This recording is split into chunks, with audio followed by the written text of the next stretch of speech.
Alfonso García Ramos, Tenerife 1930-1989, fue escritor y periodista. Se licenció en Derecho en la Universidad Central de Madrid y se diplomó en Periodismo en la Escuela Oficial de Periodismo. Cuando regresó a Canarias en 1959, se incorporó al diario vespertino La Tarde, al que se mantuvo vinculado casi toda su vida. Pertenece a la generación de novelistas canarios que empezaron a publicar en torno a los años 70. Su obra más conocida es la novela Guad. Formó parte de la Organización Socialista Clandestina de Tenerife en los años finales del franquismo y su compromiso cultural se extendió también al ámbito institucional. Fue consejero independiente del Cabildo de Tenerife y presidió la Comisión de Educación y Cultura, desde la que sentó las bases de políticas culturales que marcarían el futuro de la isla, especialmente en el ámbito museístico y teatral. Fragmento de la novela Guad, 1971. La pelota se te quedó en el tejado y con ella muchas cosas que rompieron tus ojos maliciosamente abiertos. Por los rotos del mando de la retórica descubriste el jubón trapacero. Viste dogmatismo junto a corrupciones, verdades proclamadas y otras verdades reales como puños. Y te nació entre las manos una libertad alicorta que voló enseguida hacia el escepticismo.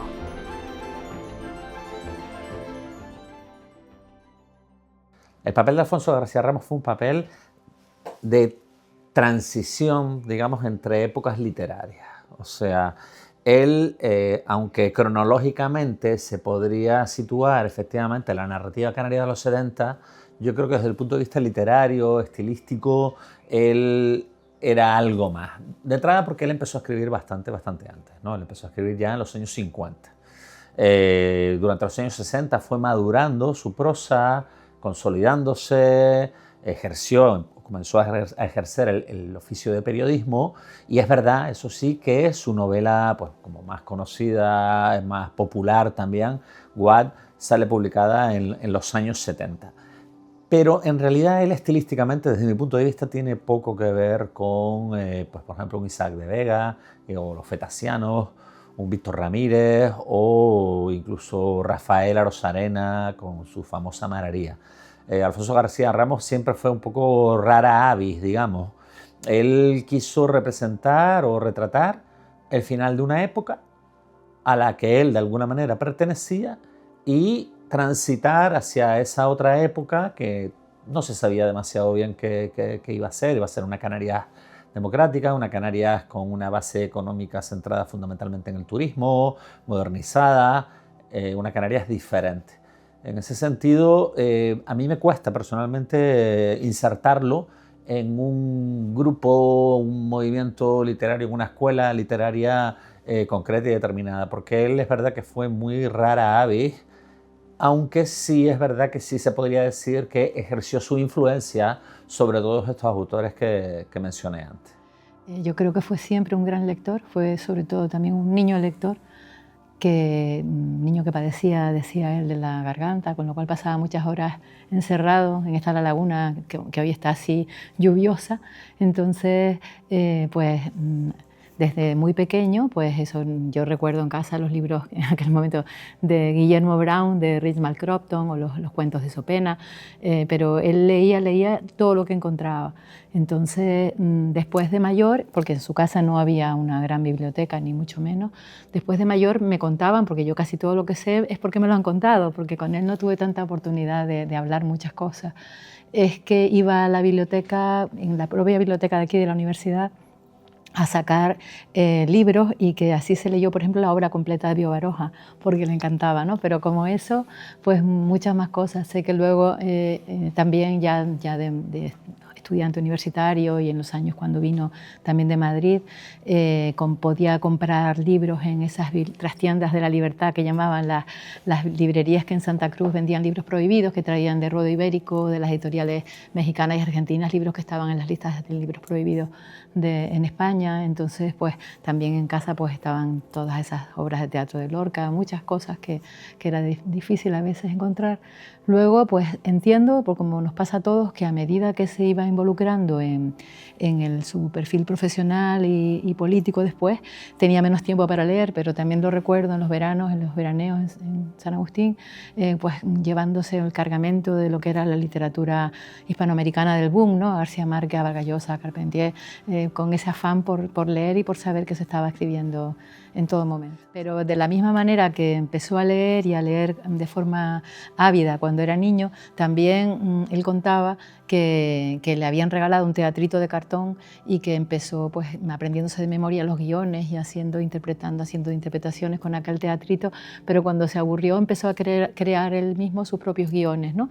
Y luego, un poquito después, en 1946, que estaba ya en la Academia Tomás de Iriarte, que era una academia que hubo en La Laguna, dado que el Instituto de Canarias lo habían convertido en femenino, entonces apareció una academia donde muchos niños de La Laguna terminaron haciendo el bachillerato y donde daban clases profesores represaliados como los hermanos Quintero, Tomás Quintero y bueno, no me acuerdo del hermano.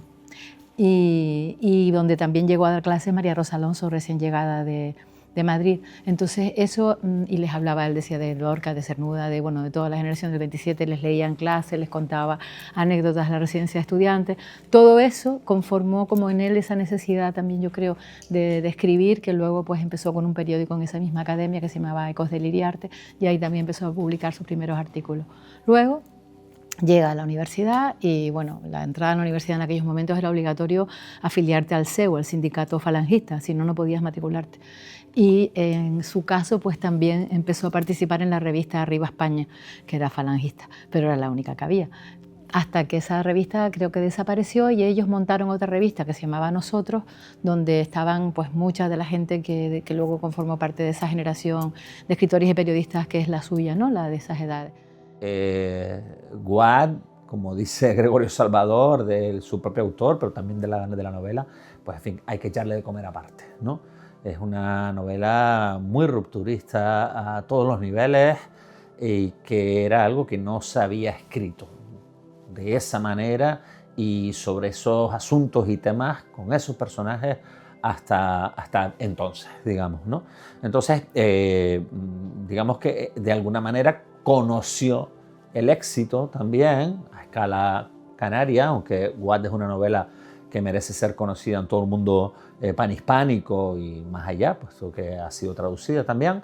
Y aunque yo no estoy completamente seguro de que Alfonso García Ramos fuera una persona, un autor, digamos que especialmente preocupado por los premios literarios, bueno, pues supongo que a nadie le amarga un dulce, como se suele decir, ¿no? Detrás de ese premio no solo viene el reconocimiento, sino también las posibilidades de publicación en unas condiciones que pocos autores podían tener en aquella época. Sí se puede decir, sin querer ser cursi, que hubo un antes y un después del Benito Pérez Armas y de la aparición de Guad en el panorama literario canario. En el año 74 accede a la dirección del periódico, todavía estaban en la clandestinidad, él seguía participando en la revista Avance y en los movimientos que haría el partido en aquel momento, pero en el año 78, en abril de 1978, cuando ya la Constitución estaba en marcha y estaba previsto pues, el referéndum, que luego sería en diciembre, él ahí renuncia a la militancia en el partido porque consideraba que era incompatible ya el ejercicio de la profesión y de la dirección del periódico con la militancia en un partido que ya estaba autorizado, como si dijéramos, ya no era un partido clandestino. Entonces escribe una carta y donde expresa que, vamos, que no va a renunciar a su ideario socialista, que no tiene ningún problema con el partido, simplemente que cree que su deber en ese momento es dar un paso atrás. Sin embargo, cuando llegan las elecciones del 79 le piden que se presente como independiente y entonces se presenta como independiente al Cabildo y sería luego consejero de Cultura un poco de tiempo porque estaba ya muy enfermo cuando se presentó. De hecho, tengo una amiga que me cuenta que cuando ganaron las elecciones él ya apenas podía estarse en pie, ¿no? Estaba en el local del partido sentado en una silla porque no podía estar de pie, pero con una felicidad tremenda. Y sé que luego cogió fuerzas porque él también lo he leído, que en las actas del Cabildo, que tuvo una actividad febril y tremenda en su puesto como consejero de Cultura. Promovió la conversión del Hospital Civil en el complejo museístico que hoy en día es el MUNA. Sé que proyectó colecciones de literatura canaria y de pintura de autores canarios por el Cabildo, que yo creo que todo eso hoy en día son realidades ya desde hace muchísimos años. Bueno, el Alfonso García Ramos periodista merece, digamos, un tratamiento aparte.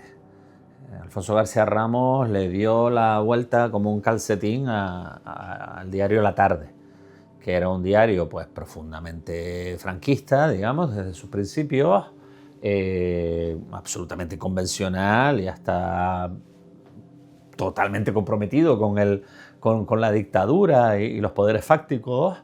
Y él, que ya por supuesto había escrito de antes, pues en determinados periódicos, por supuesto también en el Diario de Avisos, bueno, logró convertir el periódico La Tarde en un espacio de reflexión, de proyección de ideas, de debate de ideas, pues más acorde con los tiempos, comprometido con la nueva época, con la democracia, con las libertades públicas, los derechos sociales. Entonces, no es que se convirtiera en una prensa militante, pero sí es verdad que el tránsito de lo que era La Tarde bajo la dirección de Víctor Zurita y lo que llegó a ser bajo la dirección de Alfonso García Ramos, pues bueno, merece ser estudiado porque es como el día y la noche.